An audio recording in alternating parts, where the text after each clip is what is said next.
Guys आज हम बात करने वाले हैं कोको की वेबसाइट चारुलता के यहाँ पर पार्ट 1 और एपिसोड 1 के स्टोरी लाइन के बारे में। तो कहानी यहाँ पर बाबा और एक आदमी से होती है, जहाँ पर एक आदमी ने अपने बाबा को है ना कुंडली दिखाता है। तो बाबा बोलते हैं कि तुम्हारी ज़िंदगी में अकाल मृत्यु का योग है और तुम्हें ना यहाँ पर मरने के बाद यहाँ पर तुम्हारी बेटी को है ना यहाँ पर बहुत नुकसान होगा और तुम्हारी बेटी यहाँ पर है ना गरीब हो जाएगी। तो वो बोलता है बाबा मेरा काफ़ी देशों में नाम है और मेरा काफ़ी देशों में रुतबा भी है और मेरे पास पैसों की कमी नहीं है, फिर भी मेरी बेटी कैसे गरीब हो जाएगी। तो बाबा बोलते हैं बेटा हर चीज़ पैसों से ही नहीं होती और पैसों से ही किस्मत खरीदी नहीं जाती है कि मतलब पैसों से किस्मत खरीदी नहीं जाती है कि तुम्हारी बेटी है ना यहाँ पर और भी चीज़ों से गरीब बन जाएगी। अगर तुम्हें अपनी बेटी को बचाना है तो तुम्हें किसी और से शादी करनी पड़ेगी। तो वो भी सोचने लगता हैगा और वो फिर है ना यहाँ पर है ना अपनी गर्लफ्रेंड जिसके साथ वो है ना रंगरलिया मनाता हैगा, उसके साथ अपने बेड पर है ना यहाँ पर वो है ना रंगरलिया मनाता हैगा। और उसकी रंगरलिया पूरी हो जाने के बाद वो सोचने लगता हैगा कि मैं कहाँ से वो लड़की लेकर आऊँ जिससे है ना मेरी बेटी है ना आगे अपना जीवन यापन अच्छे से कर पाए।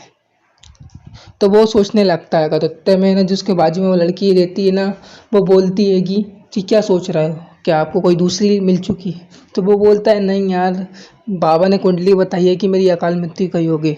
तो वो बोलती है कि मेरी भी कुंडली यहाँ पर बाबा ने बताई थी कि मेरे बड़े हो जाने पर यहाँ पर मुझे बहुत सारा है ना अपार धन मिलेगा, लेकिन मिला।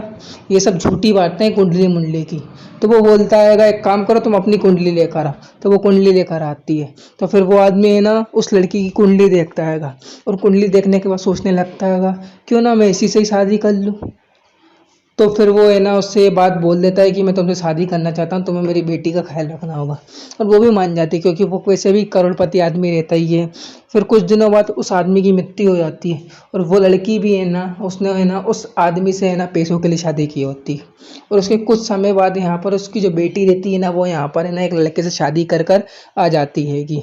और शादी करके आने के बाद है ना उसकी माँ काफ़ी ज़्यादा गुस्सा होती है क्योंकि है ना वसीयत के हिसाब से अगर उसकी 2 साल तक शादी टिक जाती है वो लड़की की, तो है ना वो जो प्रॉपर्टी है ना वो दिशा के नाम हो जाएगी। तो उसकी जो सौतेली माँ है ना वो इस शादी से काफ़ी ज़्यादा गुस्सा रहती है और बार बार है ना वो उसकी शादी तोड़वाने की कोशिश करती है, लेकिन वो जैसे तैसे करके है ना उस आदमी से शादी कर लेती है। फिर वो बोलती है कि माँ हमने देखो शादी कर लेगी, ये आपका दामाद हैगा।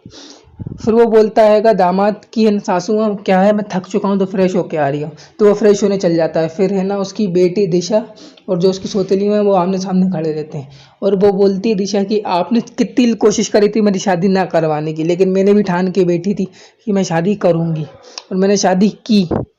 वो बोलती है ठीक है तुमने शादी तो कर ली लेकिन मैं बहुत जल्दी इसको तोड़वा दूंगी। तो दिशा बोलती है देखती हूँ मैं कैसे तोड़वाती हूँ।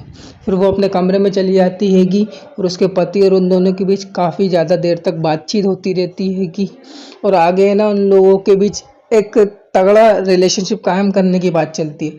फिर वो लोग है ना यहाँ पर अपनी सुहागरात मनाने के लिए चालू हो जाते हैंगे और उन लोगों के बीच काफ़ी देर तक है ना इंटीमेट सीन होता हैगा। फिर अगले दिन की शुरुआत होती तो दिशा कहीं चली जाती है। तो जो वो लड़का रहता है ना वो यहाँ पर बाहर आया रहता हैगा चाय पीने के लिए। तो उसकी मॉम भी है ना यहाँ पर वेस्टर्न कपड़ों में रहती हैगी और वैसे भी उसको शादी तोड़वानी रहती है तो वो उससे लाइन कर लेती हैगी। तो चाय पीते पीते है ना वो बोलती है कि दिशा 6 बजे तक बाहर नहीं है तो तुम मेरे पास ही जाते। तो वो बोलता है क्या कह रही हैं आप, मेरा मतलब कि मेरे पास आगे बेड आते। दिशा तो वैसे भी है नहीं है तो तुम घर में बैठ के क्या अकेले करते। और फिर वो धीरे से उसके पास आ जाती है उसकी सौतेली माँ। तो उसका जो दामाद रहता है ना वो उसको ही घूरता रहता हैगा और बोलता हैगा कि 6 बज चुके हैं, दिशा आने वाली तो अब अपनी जगह पे बैठ जाए। और वो दोनों अपनी अपनी जगह पे बैठ जाते हैं और दोनों चाय पी रहे रहते हैं और वहीं इसका एपिसोड 1 खत्म हो जाता है। तो देखते हैं एपिसोड 2 की क्या स्टोरी लाइन रहती है, किस तरीके से उसकी सौतेली माँ यहाँ पर है ना दिशा की शादी को तोड़वा पाती है कि नहीं तोड़वा पाती है, तो आने वाले समय में पता चलेगा।